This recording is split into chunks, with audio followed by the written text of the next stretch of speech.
El contador público y su rol frente al lavado de activos en el sector financiero. Vamos a comenzar, vamos a comenzar a describir el problema que suscitó la decisión de iniciar este trabajo de investigación. Y en cuanto a ello, podemos destacar varias cosas. Lo primero, el tema de la corrupción. El tema de la corrupción es algo que tristemente ha caracterizado en forma negativa, por supuesto, a un país como Colombia. Esa corrupción puede darse de muchas maneras y una de esas precisamente es el lavado de activos. La corrupción, el lavado de activos y todas estas diferentes formas permiten es que se presente cada vez más y más desigualdad, que los ciudadanos desconfíen menos en las entidades públicas y que se normalicen esas pequeñas o grandes acciones de actos de corrupción, que no necesariamente la corrupción es solamente en compañías grandes, la corrupción también se puede ver incluso en negocios pequeños, en emprendimientos, hasta en las propias relaciones de familia, con amigos, en fin. Entonces, ese lavado de activos mm, fue lo que llamó la atención del suscrito para tratar de alinear ese tema con la profesión contable, en cómo el contador dentro de ese rol que va a desempeñar en una compañía, ¿sí? Dentro de las diferentes formas en las que lo puede hacer, puede contribuir a detectar cuando se está generando este tipo de acciones tales como el lavado de activos, ¿sí? Entonces de ahí surge la pregunta de investigación: ¿qué acciones tanto éticas como legales debe asumir el contador para contribuir en la prevención de este delito, del lavado de activos en el sector financiero? De ahí pasamos entonces al planteamiento de los objetivos. Tenemos un objetivo general en donde el verbo rector es identificar que lo que serán esas acciones éticas y legales que debe asumir el contador para contribuir en la prevención del delito de lavado de activos en el sector financiero. De ahí se desprenden entonces los objetivos específicos, que son tres. El primero es el de comprender los principios morales y éticos que contempla la Ley 43 de 1990. El segundo, que es analizar las disposiciones legales dentro del marco jurídico colombiano que contribuyen en la prevención del lavado de activos. Y el tercero de ellos es en proponer algunas recomendaciones que contribuyan en la prevención del lavado de activos en el desarrollo del ejercicio profesional del contador público. Proseguimos con la justificación. Y es que en los programas de contaduría, si bien desde principio a fin de la carrera se desarrolla la profesión, se tiende a explicar los diferentes ámbitos en los cuales se podría desenvolver un contador al haber culminado su pregrado, ¿sí? Mm, Solo será, digamos que a través de la experiencia, en donde se van a adquirir esa serie de habilidades prácticas, prácticas, para que sean eficientes en las labores que ellos van a desempeñar, y cuando realmente van a sentir o vamos a sentir ese rigor de estar expuestos frente a esos escenarios. Y entonces va a depender de ahí, de esa ética y de esa moral que nosotros tengamos, de decir no, y no solamente decir no, no quedarnos callados y denunciar el acto delictivo. Entonces ahí la importancia y el papel tan importante que cumplen las instituciones de educación superior, los profesores en hacer tanto énfasis a nosotros los estudiantes en este tema.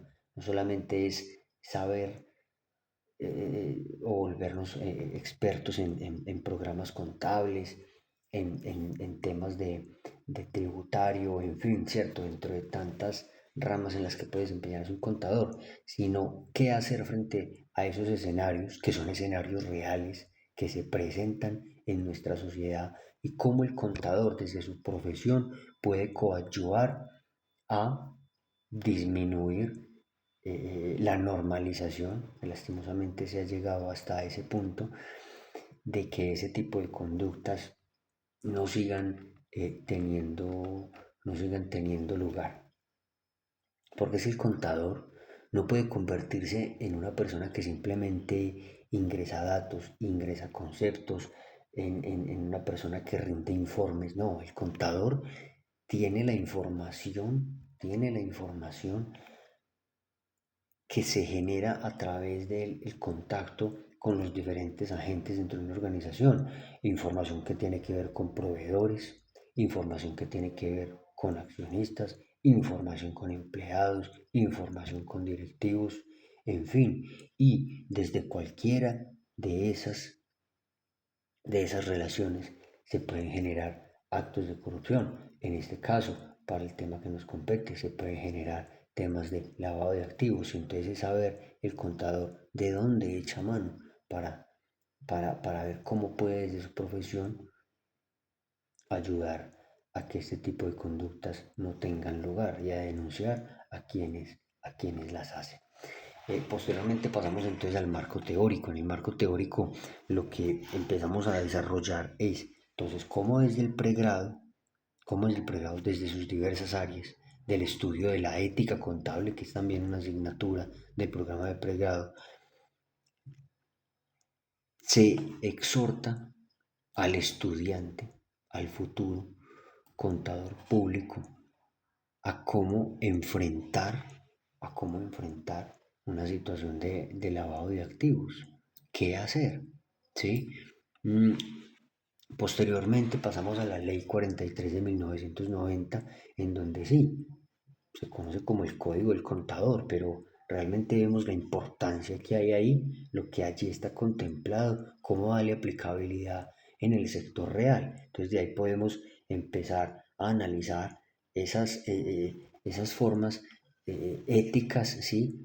Como lo contemplábamos en uno de los objetivos, y es en el objetivo específico comprender los principios morales y éticos que contempla la Ley 43 del 90, ¿sí? Esos principios de responsabilidad, de objetividad, en fin, todos los que allí están contemplados, cómo poder trabajar con ellos y hacerlos respetar en el momento que ellos se susciten.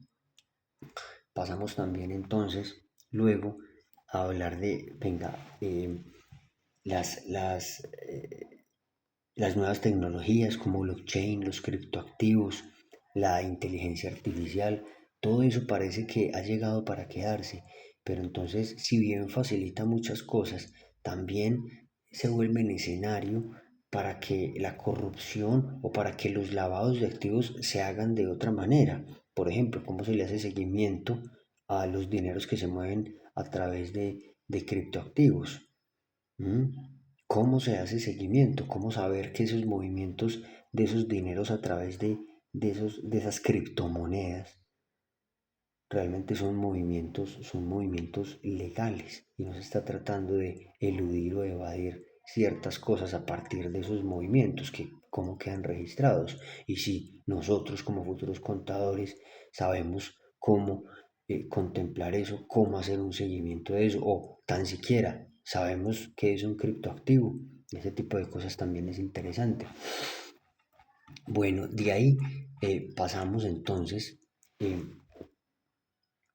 desde el Código de Comercio, por ejemplo, desde el Estatuto Tributario. Entonces, qué herramientas o cómo se trata ese tema del lavado de activos? Y que si bien los contadores públicos no necesitamos ser unos expertos en derecho, ¿cierto? Porque eso le compete es a los abogados, pero entonces para este tema, nosotros que tenemos contacto todo el tiempo con la información financiera. Entonces, ¿cómo podemos echar mano de esas herramientas que nos brinda el Código de Comercio, el Estatuto Tributario y otras normatividades, el Código Penal, en cuanto a este tema y cómo actuar frente a ello? ¿Qué otras plataformas, qué otras herramientas hay? Es así que hemos venido desarrollando este trabajo. Entonces, por decir algo, el delito de lavado de activos, ¿cierto? Que conocido también como el blanqueo de capitales. Entonces, tuvo sus raíces en el decreto ley 100 de 1980 y a partir de ahí ha tenido unos tratamientos que lo que se ha querido es precisamente eso, darle la relevancia, darle la categoría nacional que implica estos actos. Y entonces como nosotros que tenemos, vuelvo y lo reitero, contacto con la información financiera todo el tiempo, cómo saber de que esos movimientos financieros son legales y que no se están utilizando simplemente para dar apariencia de legalidad a muchas cosas. Es importante para nosotros como contables conocer, por decir algo, qué es la UIAF, ¿cierto? ¿Qué es la UIAF? Entonces, mmm, ¿qué es el GAFI también? ¿Qué es el GAFI? ¿Cierto? El CIBLA, que es un sistema integral para la prevención del lavado de activos. Entonces, todas estas cosas y las que posiblemente van a seguir llegando en procura de hacer más control y de ser más duros con esta conducta. Entonces, así es como se va desarrollando este tema investigativo. Muchísimas gracias.